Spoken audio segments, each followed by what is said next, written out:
Hello, everybody. This is Monica Williamson for thegospelsource.com. Today we have drummer extraordinaire Calvin Rodgers with us. How are you today, Calvin? I'm great. How are you? How are you, Mom? I'm doing pretty good. It's always a pleasure. We're just glad to have you on the show today. Let's start off. I know that you've played for some of the top gospel artists in the industry. First, let's just start off talking about your beginnings. How did it really all begin? How did you get your start?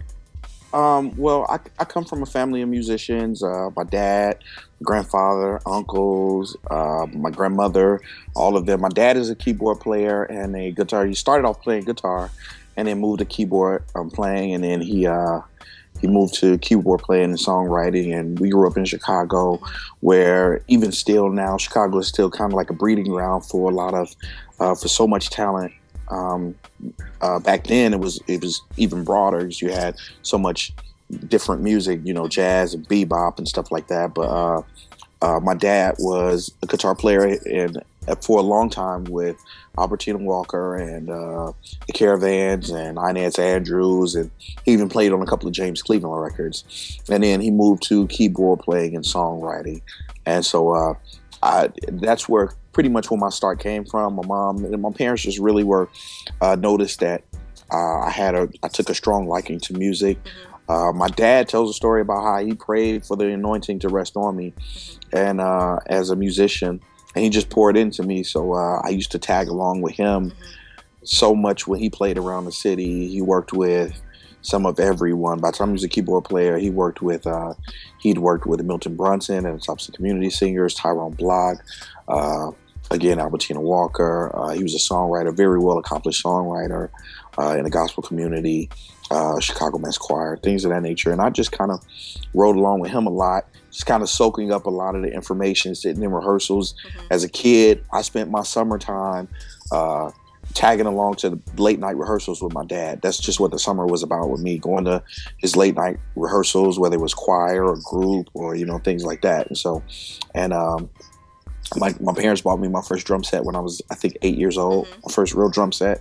And I stayed with it. I worked hard. I've always loved drums. I've always loved music, and so it just started at an early age. I've been playing drums all my whole life, and that's kind of how it started. With me growing up in a home with my dad being a musician. Okay, so from that start, did you ever get a chance to take lessons, or what was it like during that time as far as practicing? Did you just listen to a lot of CDs, or did you take lessons? I did take lessons. My dad tried to get me to take lessons when I was young. He did try to get me to learn to read music when I was young. I started out taking piano lessons, and I just wasn't. I wasn't. I was a kid, so I knew I wanted to play drums, and so I just kind of wasn't. I wasn't feeling the piano lessons thing. So I did it for a little while, but I really wasn't interested in it. So later on in life, I did take some private lessons. I went to a performing arts school in Chicago. And I was a part of a music program there called Jazz Mentors, and it was headed by Ramsey Lewis. Is actually how I met Ramsey Lewis and started playing with him. And I was a part of this program, and they had some private, teachers and mentors. And I studied with those guys and learned how to read in high school. But I never really took lessons. My gift is totally a God-given talent. Everything I've learned is just it's just what God put in me, for the most part. Right. Okay, so from that period in high school and working with the program at school, how did that transition happen from going from high school and then playing in the gospel music industry? Who was your first artist that you played for? Well, you know what? In Chicago, as a kid, again, my dad worked a lot, and so he was a keyboard player, and he produced a lot of artists, and so I was always playing around Chicago with different artists. As a kid, 8, 9 years old, I was my dad's, the drummer, So I played with a lot. I was afforded the opportunity to play with so many artists in Chicago without really having to go through the process of it. My dad was a keyboard player, and so I played with a lot of local artists, and I was familiar to a lot of them. some of the elite people in gospel music, people who were making their strides in gospel music, I was kind of known to them already. Um, so before I got to high school, I think before I even got in high school, I was playing and traveling with Ricky Dillard and New Generation. I was 13, playing and traveling with him before I started high school, and I'd known Ricky since I was about 7 or 8 years old, because he had a group that my dad used to play for. Ricky Dillard was actually a part of Milton Brunson's Thompson Community Singers, and he had a group that was kind of a spinoff off of the Thompson Community Singers that he started, and my dad was playing for them. And then he turned it into New Generation, which was a choir. And so my dad, knew them, and I was playing for them. When I got to high school, by the time I got to high school, I had already been recording and playing, doing live sessions. Not a lot of them, but I had been doing live sessions. I had a job playing at a church.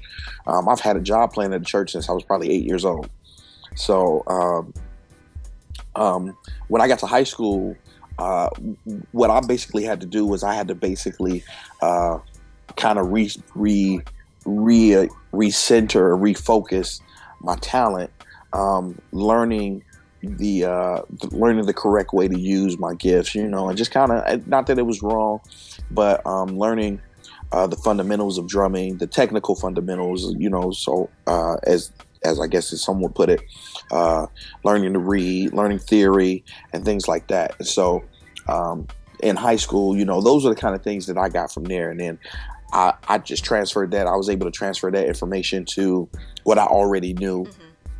And then from there, I was able to go, to broader things like, playing jazz music, doing big band stuff, working with, other artists outside of gospel music, like Ramsey Lewis and Orbert Davis, Willie Pickens, those are all like local jazz artists, but they're jazz heroes here in Chicago. So I was able to do that. That's kind of what happened after I was in school, or I was in high school. Okay. Well, let's talk a little bit about what you do now. Currently, who you're playing for now, and what your role is. Well, I'm kind of split myself into two different directions now for the last probably 10 or 12 years. I'm 34. So maybe the last 13, 14 years, I've been doing a lot of records. I've been playing drums on a lot of records. God has blessed me to record with just about everyone. I literally have probably recorded and played with every major figure in gospel music that anyone that's been relevant over the last 13, 14 years. I probably recorded with them, and it's a huge blessing. I'm in awe of it, because it was my prayer to God that I wanted to play on a lot of records. I wanted to be versatile, and I just wanted to be able to have that to pass along down my line of generations, my children and my children's children. A lot of times, with traveling and being a musician, people remember things. They remember things about what you do, like, live concerts and things like that. But, with concerts, for me, my thought process was like, with concerts, if you're trying to talk to someone about a concert and they weren't there, they're only going to be able to relive so much of it. You're only going to be able to explain so much of it. And so for me, recording was about being able to leave my legacy and my print, and a stamp of what I did here. And I really wanted to be able to do that for my children. I wanted my children to be able to go back and say, this was my dad, or this was my grandfather, or this was my uncle. I really wanted to do that, and I just knew I wanted to continue on the legacy that my dad started. That he did not finish, because he decided midway through his career, to stop traveling and come off of the road, and to take a job like at a church, and take a full-time position at a church, and become more settled, so that I would have the privilege of being able to, go to, better schools and get a better education and learn more. He did that. So for a while, for the last 10 or 12 years, I spent a lot of time doing a lot of records. I've recorded with everyone from Kirk Franklin to Mary to Pastor Marvin Sapp, everyone. I think, it's probably easier for me to check off a list of who I haven't worked with than it is who I have. But I've been doing that, and then for the last almost 10 years, also, going almost 10 years. It made 9 years. It was 9 years this year. I've been playing with Fred Hammond, and for the last 8 years, I've been his music director. I've done that for the last 8 years, and I've produced 2 albums with him. I've co-wrote about 7 or 8 or 9, 10 songs with him. Um, I have I've also played on a number of albums, productions for him. I've been involved in stuff that he's done, music wise, movie wise, play wise, tour wise. I've done that. In between doing, everything else, I also do some jazz stuff, some secular stuff. I haven't done a lot of secular stuff since my younger days, since I was about 21, 22, just because I really wanted my focus to be on Christian music. Again, I'm saved, and I just believe that there's a way for me to be able to make a living and to be relevant and not have to necessarily do that other music. And so my primary focus for a long time was just to do gospel music. I played with R. Kelly for a little while, for about 3 years, at one of his biggest time periods. And then when everything kind of started going haywire with him, I had opportunities to go and do other R&B artists, and I decided I was going to focus really on playing gospel music and recording. So I've been splitting that time up. The last 3 or 4 years, I've also been doing a lot of songwriting and doing a lot of producing, which is kind of like my newest passion. It's reintroduced my love for music all over with songwriting. It's got me extremely closer to God, just because my prayer life is different now. My conversation with God is different. He speaks to me through lyric, and he speaks to me through dreams and through music, and he gives me melodies and things like that, and things that. Not saying that I had gotten away from it in drums, but when you're so excited about something, when it's new to you, there's a certain drive and a certain passion. And I used to hear drums like that, and God would give me sounds and beats and things like that, and I would hear that stuff. And just over the years, it kind of fell into the norm. I kind of got into a groove and a pattern with it, and I just kind of found my way around it. And it became a routine. Now, God is just doing that same thing, in me all the way over again, but doing it through lyric and through melody. So I'm really excited about it. I love it so much because, it's just new, it's fresh, and God is just showing me that, he can continue to do things for me and continue to make it where I can still do what I love to do, and I can also open doors for other younger musicians now, because I'm not playing drums so much, because I'm able to to pass gigs along, because I'm focusing more on certain areas of music, different areas of music, so I can open doors for younger guys now who need to get things, who need that push, who need the gigs, because somebody opened that door for me when I was young, but and now so many guys, so many musicians and producers and artists are comfortable with me. But I'm able to say to them, hey, if you're comfortable with me, if you like this guy, I know you're going to love this guy, and I can help get somebody out there and help them, introduce a new face to the industry, introduce a new musician to the industry. And it doesn't affect me. Right. It doesn't affect me. It doesn't keep me from working one way or the other. God is still going to sustain me. You know what I'm saying? And I believe that's one of my assignments, is to basically help musicians, get to the place they're getting, but also to mentor them. And I'm the musicians that I deal with, and I'm nobody's judge, but the musicians who I come in contact with, I look for a certain thing in them, and I want to know that I can trust them on gigs, but not only that I can trust them, I want to know that they, that they believe that this thing is real, and that their motive is real for it, and they're about kingdom business, Okay. Well, let's, in that same vein, staying on that same topic, for musicians who are looking to take their drumming or their playing to the next level, Just can you share or give some advice for those musicians who's wanting, to go to the next level in their playing? Yeah, there are two sides to it. I believe there are two sides to being, a successful musician, and Mm-hmm. this is my personal opinion. Mm-hmm. Uh, the first thing is the skill, Mm-hmm. you know, and then the other side is the preparation. The first side is the skill, which involves your preparation, your practicing, your professionalism. Mm-hmm. I call those the three P's. Mm-hmm. You know, and then there's the other side, which has to do with the spiritual side. And that comes with yielding your gift to God.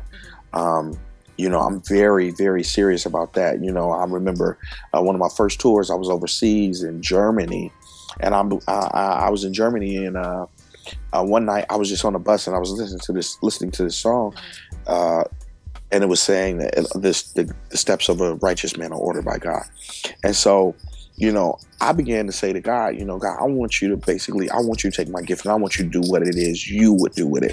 Where you feel that it's needed at, that's where I want to do it at, and when you pray that prayer to God, we have to be ready for God we have to be ready for God to use us where he needs us. Mm-hmm. You know, God doesn't need every musician out of the church in the world. You know, some of us he needs in the church. Some of us he needs at home, mentoring. Some of us he needs inside of ministry. Being a minstrel. So, I believe those are the two sides. Mm-hmm. You have to be prepared, and you want to be you want to be the best you can be. You want to be the best musician you can be, but you also want to make sure you take your gift and you yield it to God, and you say, well, God, this is my gift, and I give it back to you. This is not my gift, rather, and I give it back to you, and whatever it is for your will to be, whatever it is you'll have me do with it, then that's what I'm gonna do. And you mean that from your heart, and so I think those are the main things you have to do Mm-hmm. when if you're trying to get to a certain place in music, uh, definitely you want to make sure that you line your gift up with the will of God. And once you do that, I believe you'll see the fruition of the manifestation of your gift. You'll see the manifestation of your prayers, and and God will give us the desires of our hearts. So, but He has to make sure He can trust us. He wants to do it His way.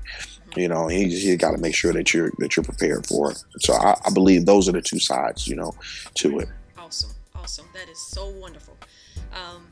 And last, if you would like to share with everybody, just what's currently in your drum setup, your drum rig.